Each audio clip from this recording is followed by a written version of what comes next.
That's our first 7 stitches done. These basics are the building blocks for everything else we'll do. We are moving into some slightly more advanced patterns that are going to add so much texture and beauty to your work. Let's keep going. We're starting with the blanket stitch. And I'm using this lovely green floss for a bold look. This stitch is famous for creating beautiful, strong borders. To start, bring your needle up through the top hole, then go down through the next hole over, but wait. Before you pull the thread all the way through, make sure your needle passes over the loop of the thread. When you pull gently, the thread locks into a neat L shape. We just repeat this motion, following the holes to create a tidy, notched edge.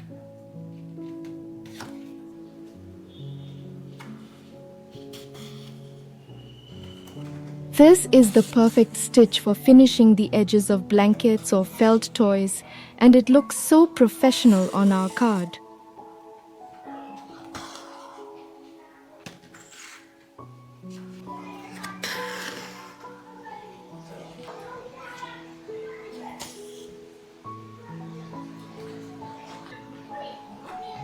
Once you're finished, just secure the end with a bit of tape on the back.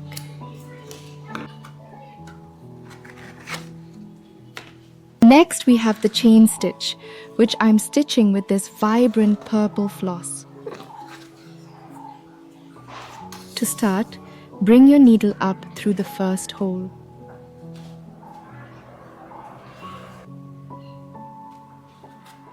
Now go back down into that exact same hole, but don't pull the thread all the way through. Leave a small loop on the front of the card.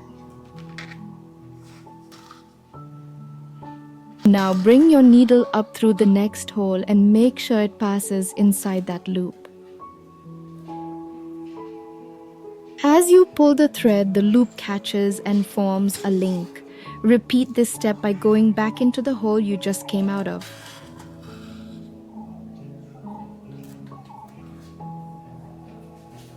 This is one of the most popular stitches in embroidery because it looks like a delicate linked chain.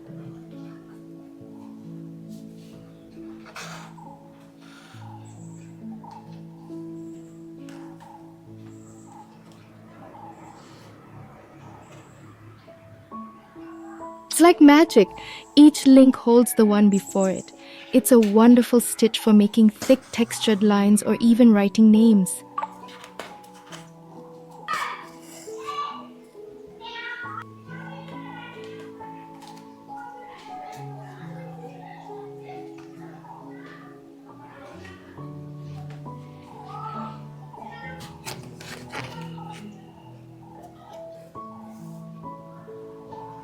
Now for the chevron stitch using our bright orange floss.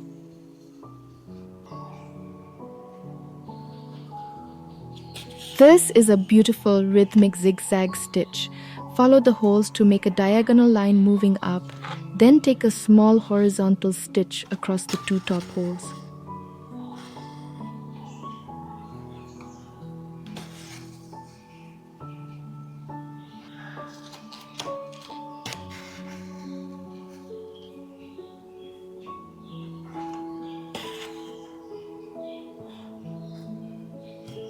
Now move diagonally back down and take a small horizontal stitch across the bottom.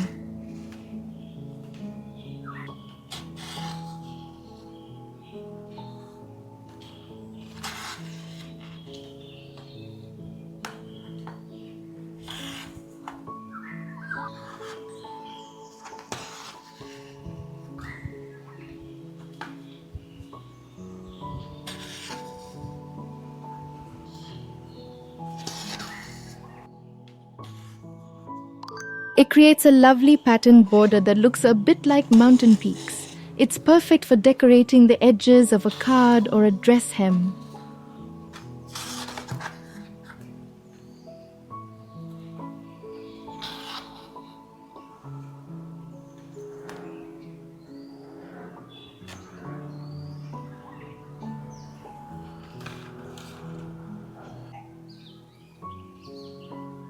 Next is the coral stitch in bold red.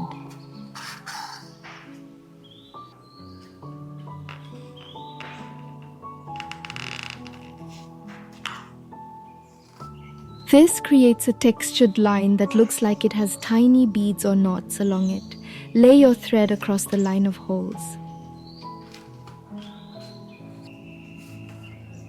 Bring your needle up through a hole, wrap the thread under the needle tip and pull it through.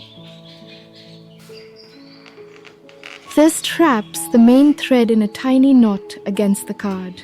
It's a wonderful way to add a bit of bumpiness and character to a simple straight line.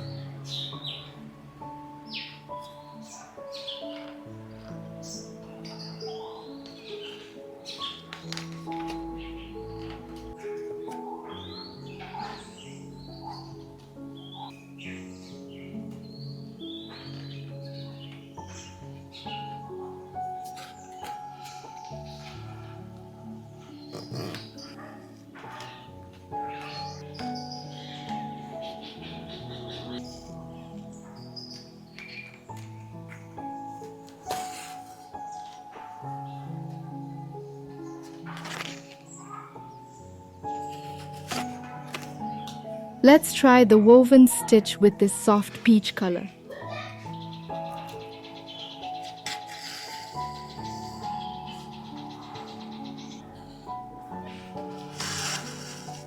This one is like a little bit of magic.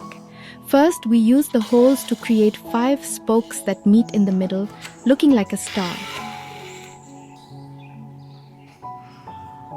Then we bring the needle up near the center and simply weave over and under those spokes in a circle. Now I'll use my blunt-tipped tapestry needle to weave. This is a great tip for beginners because the rounded end won't poke your fingers or snag your beautiful work.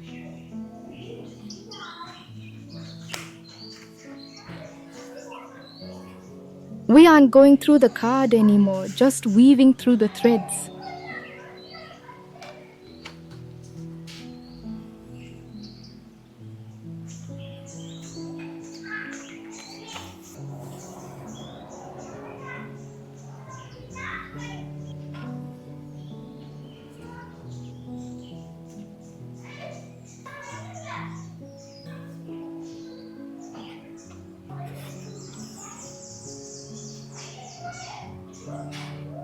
Keep going until the spokes are hidden and you'll have a beautiful 3D rosebud.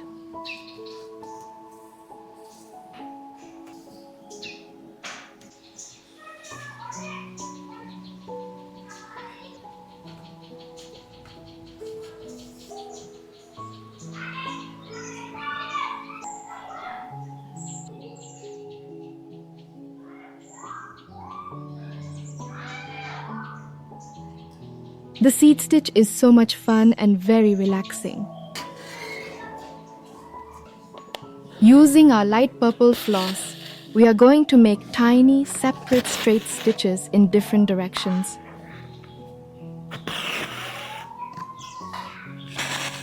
If you want an area to look textured but light, just scatter these little stitches around. There's no wrong way to do it. Just enjoy the random pattern you create.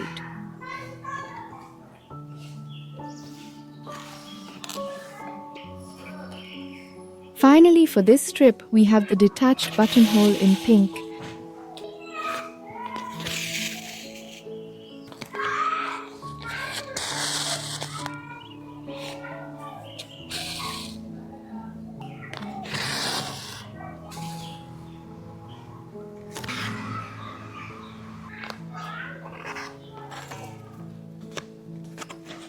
This is a bit like the blanket stitch, but instead of stitching into the card, we are looping the thread into the stitch above it.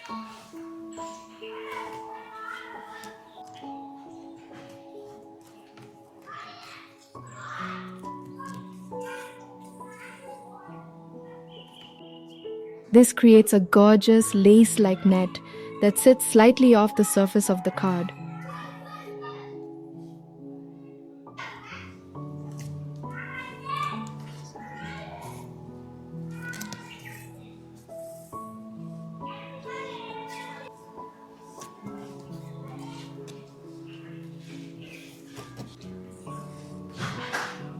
It looks very advanced and impressive, but once you get the looping rhythm down, you'll find it very satisfying to complete.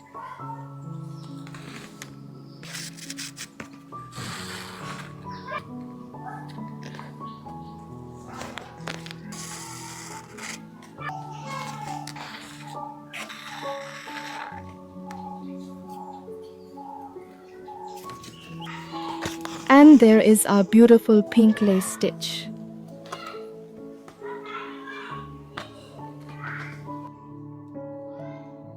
We have now finished our second set of 7 stitches. You're doing amazing.